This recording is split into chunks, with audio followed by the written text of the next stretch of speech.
Bismillahirrahmanirrahim. Alhamdulillahi Rabbil Alamin. Wassalatu wassalamu ala ashrafil anbiya'i wal mursalin. Nabiyyina Muhammadin wa ala alihi wa sahbihi ajma'in. Amma ba'd. Les jours, les mois et les années s'enchaînent et nous transportent vers le terme de notre vie sans que nous sachions quand notre voyage prendra fin. Chaque instant est donc important pour œuvrer afin d'obtenir la satisfaction de notre Créateur. Mais il existe des moments privilégiés, lors desquels la récompense est multipliée, et malheur à nous si nous les laissons nous échapper et négligeons leur importance. Oussama ibn Zayd, radiyallahu anhu, rapporte avoir interrogé le prophète sallallahu alayhi wa sallam. Pourquoi est-ce que je ne te vois jamais autant jeûner que lors du mois de Sha'ban? Le messager d'Allah sallallahu alayhi wa sallam lui répondit: c'est un mois que les gens négligent entre Rajab et Ramadan. Et c'est lors de celui-ci que les œuvres sont élevées auprès du Seigneur de l'univers. Et j'aime que mes œuvres soient élevées alors que je jeûne. Le mois de Sha'ban a commencé. C'est un mois lors duquel les œuvres sont élevées. Le hadith précédent mentionne aussi que, comme il se trouve entre deux mois très importants, c'est-à-dire entre le mois sacré de Rajab et celui de Ramadan lors duquel nous jeûnons, beaucoup de personnes ont tendance à se désintéresser du mois de Sha'ban au détriment de ces deux autres mois. Cela indique que parfois, les gens connaissent les mérites de certaines périodes, de certains endroits et de certaines œuvres, mais ignorent et négligent d'autres choses qui peuvent être encore plus méritoires. Ce hadith indique aussi que l'une des raisons pour lesquelles les mérites de Sha'ban sont particulièrement importants est que les gens négligent souvent les mérites de ce mois. En effet, les adorations accomplies par le musulman lorsque la plupart des gens sont dans l'insouciance ont une récompense particulière. C'est pour cela que le prophète sallallahu alayhi wa sallam retardait parfois la prière du Isha jusqu'à la moitié de la nuit et disait à ses compagnons: personne sur terre n'attend cette prière en dehors de vous. C'est aussi pour cela que veiller en prière alors que les autres dorment a une si grande valeur auprès d'Allah, et pour cela aussi que l'adoration en période de trouble est si méritoire. En effet, les adorations que l'on accomplit seul, lorsque les autres sont dans l'insouciance, sont plus discrètes. Or, les œuvres surérogatoires accomplies à l'abri des regards ont une immense récompense. C'est pour cela que de nombreux savants parmi les pieux prédécesseurs prenaient soin de cacher leurs œuvres, comme nous l'avons mentionné dans un autre cours dédié spécialement à ce sujet. De même, les adorations sont plus dures lorsque les autres sont dans l'insouciance ou dans les péchés, car l'âme humaine a tendance à nous pousser à imiter les autres. Or, dans la difficulté, la récompense est plus grande. C'est pour cela que ceux qui seront à la fin des temps obtiendront une grande récompense pour leurs œuvres du fait qu'ils ne trouvent personne pour les aider dans le bien.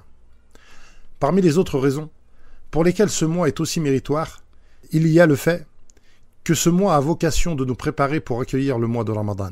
Afin de s'habituer à accomplir les bonnes œuvres, ceux qui n'ont pas pris l'habitude de redoubler d'efforts dans l'adoration risquent de se trouver fatigués au début du mois de Ramadan, ce qui les affaiblira dans leurs œuvres et les privera du plaisir qui s'y trouve.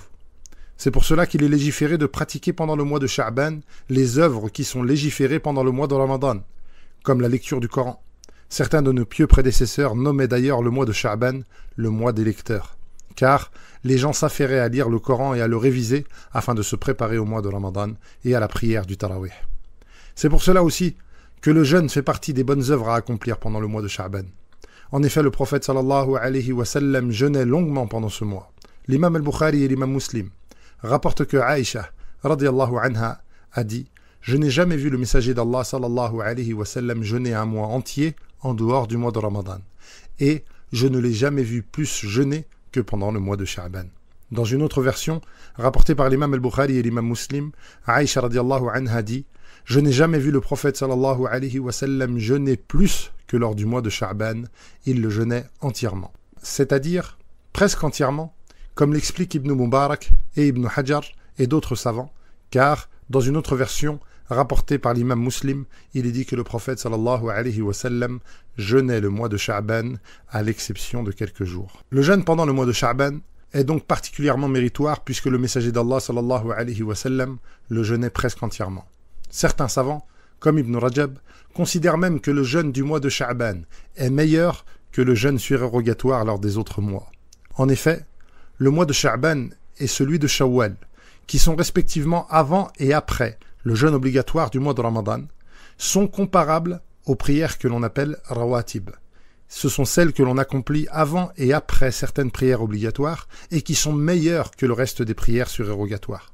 De plus, le mérite du jeûne du mois de Sha'ban est supérieur à celui de Shawwal puisque c'est le mois que le prophète sallallahu alayhi wa sallam jeûnait le plus.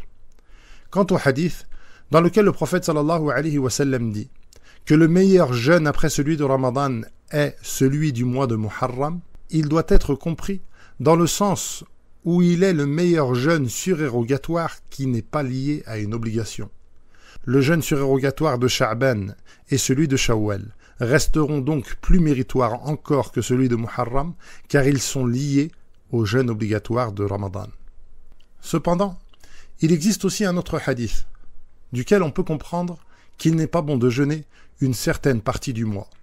En effet, l'imam Ahmed, At-Tirmidhi et Al-Hakim et d'autres muhaddithines encore rapportent que le prophète sallallahu alayhi wa sallam a dit « Après la moitié de Sha'ban, ne jeûnez plus jusqu'au Ramadan ».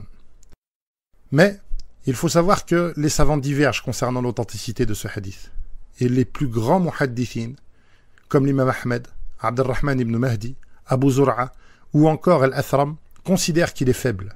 Car, même si ces rapporteurs sont en principe assez fiables, ce hadith va d'après eux à l'encontre de hadiths plus authentiques dans lequel le prophète sallallahu alayhi wa sallam dit « Ne faites pas précéder le mois de Ramadan par un jour ou deux de jeûne, sauf pour une personne qui avait l'habitude de jeûner, dans ce cas, elle peut le faire. » Le hadith précédent interdit donc de jeûner un jour ou deux par précaution pour le début du mois de Ramadan, mais n'interdit pas de jeûner plus qu'un jour ou deux, ce qui comprend aussi le jeûne accompli après la moitié de Sha'ban. Quant au 15e jour du mois de Sha'ban lui-même, certains hadiths encouragent de le jeûner et de passer sa nuit en prière, mais il s'agit de hadiths faibles d'après la majorité des savants. C'est pour cela que de nombreux savants parmi les pieux prédécesseurs considéraient que d'accomplir des prières particulièrement pour la nuit de la moitié de Sha'ban est une innovation. Qu'Allah nous aide à accomplir les bonnes œuvres, qu'il nous permette d'atteindre le mois de Ramadan et nous aide à redoubler d'efforts pendant celui-ci. Wa sallallahu wa sallama ala nabiyyina Muhammad wa ala alihi wa sahbihi ajma'in.